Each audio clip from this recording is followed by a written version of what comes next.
దేశంలో ఎన్నికల నగారా మోగింది.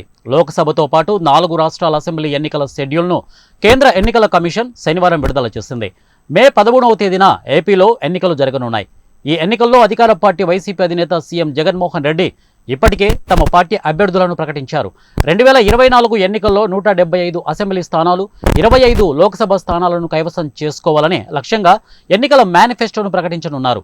ఈ మేనిఫెస్టో గతంలో నవరత్నాల కంటే మెరుగ్గా టీడీపీ ప్రకటించిన మేనిఫెస్టో 6 పథకాల కంటే ప్రయోజనకారిగా రూపొందించడానికి జగన్ తుది మెరుగులు దిద్దుతున్నారు. వైఎస్ఆర్సీపీ ఈ నెల 20న తన మేనిఫెస్టోను విడుదల చేయడానికి ముహూర్తం ఖరారు చేసింది. ఇక వైఎస్ఆర్సీపీ మేనిఫెస్టో ఎలా ఉండబోతుంది, ఎలాంటి పథకాలు ఏ వర్గాలకు ఉపయోగకారిగా ఉంటాయో అన్నదానిపై మా ఇన్పుట్ ఎడిటర్ షరీఫ్ వివరాలు అందిస్తారు. చెప్పండి షరీఫ్, వైసీపీ ఈ నెల 20న విడుదల చేయనున్న మేనిఫెస్టో ఎలా ఉండబోతుంది?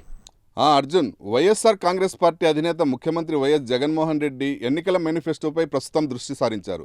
దీనికి తుది రూపాన్ని ఇవ్వబోతున్నారు. ఇప్పటికే మేనిఫెస్టో డ్రాఫ్ట్ పూర్తయిందంటున్నారు. దీనిపై వైఎస్ జగన్ ఆమోదం తెలిపాల్సి ఉందని తెలుపుతున్నారు. డ్రాఫ్టింగ్లో కొన్ని మార్పులు చేర్పులు చేస్తారని, దీన్ని మంగళవారాల్లో ఈ పనులు పూర్తవుతాయని కూడా అంటున్నారు. ఈ ఎన్నికలను వైఎస్ఆర్సీపీ అత్యంత ప్రతిష్టాత్మకంగా తీసుకుంది. రాష్ట్రంలోని అన్ని అసెంబ్లీ, లోక్సభ స్థానాలను క్లీన్ స్వీప్ చేయాలనే పట్టుదలతో ఉంది. దీనికి అనుగుణంగానే మేనిఫెస్టో ఉండొచ్చని సమాచారం. నవరత్నాల తరహాలోనే సమాజంలోని అన్ని వర్గాల వారిని, అన్ని సామాజిక వర్గాలను ఆకట్టుకునేలా ఉంటుందని అంటున్నారు.